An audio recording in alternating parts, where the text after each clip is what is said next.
Today's guilty plea comes more than 5 years after 346 people died in 2 Boeing MAX 8 crashes overseas.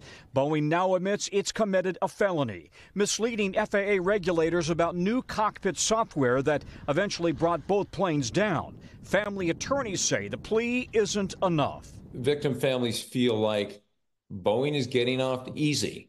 Under the plea agreement, Boeing must pay another $244 million fine, bringing the total to $487 million, and spend $455 million to strengthen compliance and safety programs. An independent monitor will oversee Boeing's compliance.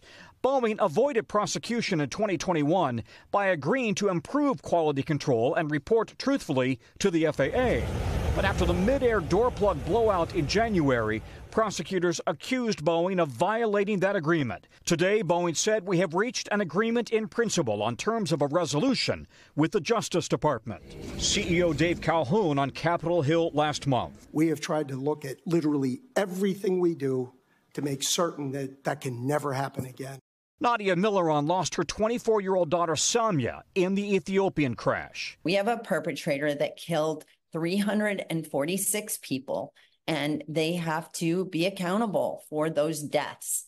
Complicating the plea, companies convicted of felonies can be barred from defense contracts. But Boeing is a critical defense and space contractor and could require a waiver. A Texas judge will decide whether to accept or reject the deal.